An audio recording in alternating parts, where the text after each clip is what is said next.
চারিদিকে ফাঁকা। মামু কি বলবো, মানে গাঁজা খাওয়া খেচা প্রাণীদেরকে আজকে নিয়ে চলে এসেছি। ঠিক আছে, তোমরা দেখতে থাকো যে কোনটা বয়ফ্রেন্ড আর কোনটা বোন, এরা সেটাই জানে না যে এত পরিমাণে গাঁজা খায়, উপরে নাই ঝাট, এরা বকে শুধু ভাট। কি মামু তোমরা যত পারবে নাড়া, তোমাদেরটা শুরু করি খাড়া। অনেক মানুষ আছে যারা আমাকে প্যান্ট কিনে দিতে চায়। দেখ তুই রাস্তাঘাটে ন্যাংটা লাজ করবি এই ধুতি পরে আর পরে, ঠিক আছে, তাহলে তোকে প্যান্ট জামা কিনে দিবে না তো কি করবে? এখনো মানুষ ভালো আছে, তুই একটা ভাব, তোকে প্যান্ট কিনে দিবে বলছে। দেখ তোকে সাজাতে হবে নাই বাস, কারণ তোকে বস করে দিলে গরু ছাগলের কাছে খেয়ে নিবে তোর মুই মাথার ঘাস, তোকে ঘাস বসাতে হবে না। তুই কি ভাবছিস তুই আমাকে গাছের পাতা সবুজ করে ট্রোল করে তুই ভাবছিস আমাকে নিচেই নামাচ্ছিস? দেখ তোকে আমরা টোল করে নিচে নামাই নাই, তোকে উপরেই তুলছি। ঠিক তেমনি তুই গাঁজা খাওয়াটা কম কর, না হলে তুই একদিন কোন দিন উপরে চলে যাবি তুই নিজেই বুঝতে পারবি না।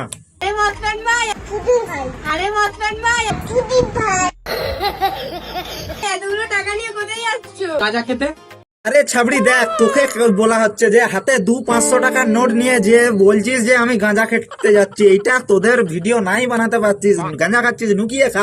কিছু কিছু মানুষ আছে যারা আমার মতো হতে চায়। এ তোর মতন হতে চাই, দেখ তোর ওই ঝাটের বালের মতন চুল কেউ হতে চায় না, আর যারা হতে চায় তাদের একটু মুখটা দেখি কি বলবো, মানে ভুল করে তুই শালা বাইরে বেরান না, গরু ছাগলে খেয়ে ফেলবে। আমি শুধু এক মাসে গাঁজা খাই 50,000 টাকা। কি 50,000 টাকার গাঁজা খাস? কি বলবো, দেখ তুই 50,000 টাকার খা, 10,000 টাকারই খা, দেখ তুই এভাবে ওইটাকে সোনাগাজি বানিয়ে দিচ্ছিস কেন গাঁজা খাওয়ার পরে?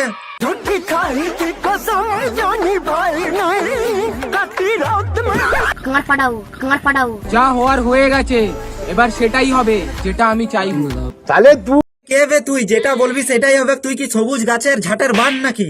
ভাই আমার প্যান্টের দাম শুধু 10,000 টাকা, গুচি গা মালে। কি বললি? না পেছনের মেয়েগুলোর একবারে দেখো না, তোর ওকাদের বাইরে একবারে, না তোরা চামচিকার বাচ্চা, তোরা ওকাদের বাইরে, মানে কি বলবো, দুটা পেছনে চলে এসছে চামচাগিরি মারাতে, ওকাদের বাইরে। আর কি বলবো, হাতে 200-500 টাকা নোট নিয়ে ওকাদ ওকাদ ওকাদ মারাচ্ছে। তোর ওই ওকাদ আমরা এখানে রাখি, এখানে।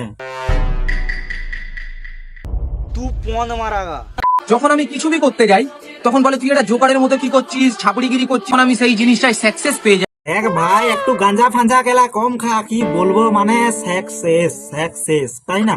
তোর একটাই কথা ভাব, তোর মতন যদি আমরাও যদি সাকসেস পেয়ে যেতাম না, আজ আমরাকে এই জায়গাটায় থাকতে হতো না, অন্য জায়গায় থাকতে হতো কেলা। এই এলাকায় সব থেকে বড় মাস্টার হচ্ছে আমার ভাই। আচ্ছা যদি তোকে দেখে না ভয় পাই, আমি কি করে ভয় পাবো তোকে দেখে? নিকেল মাদার চোর। বাহ, বিরাট ভাই বোনের সম্পর্ক, মানে কি বলবো, মানে ওপেন কিস্তি মারছে পুরা ভাইয়ের কাছে। তা আবার একটা কথা ভাব, তোরা কোন ঘর থেকে এসেছিলি? আমি জানি আমি কি পাপ করেছিলাম, তাই জন্য এরকম একটা গাঁজাখোর বয়ফ্রেন্ড পেলাম। কি এই বলছে ভাই, আবার বলছে বয়ফ্রেন্ড?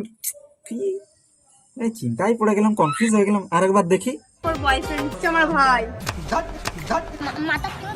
মানে কি বলবো, এরা এমন গাঁজা খায়, কোনটা ভাই আর কোনটা বয়ফ্রেন্ড এরা নিজেই ভুলে যায়, এত পরিমাণে গাঁজা খায়। গাঁজা খেয়ে খেয়ে আর শ্বাস প্রশ্বাস নেই, মনে হয় নিচের দিক থেকে এদের, এইটাই পুরা বোঝা যাচ্ছে। একদিন তোরা দেখবি পাবলিক প্লেসে এসে ভিডিও বানাচ্ছিস বানা, কিন্তু একদিন তোরা কেলানিও খেয়ে যেতে পারিস, আর ঝোড়ে ফোড়ে খাবি গাঁজা, নাহলে মানে তুলে নিয়ে যাবে পুলিশে, তখন বুঝতে পারবি। আরে মামু, ভিডিওটা এই পর্যন্ত ছিল। ভালো লাগলে লাইক কমেন্ট শেয়ার আর সাবস্ক্রাইবটা করে দিও। ভিডিও দেখবেন, মজা নেবেন, ভুলে যাবেন, কেউ গায়ে মাখবেন না রে বাবা।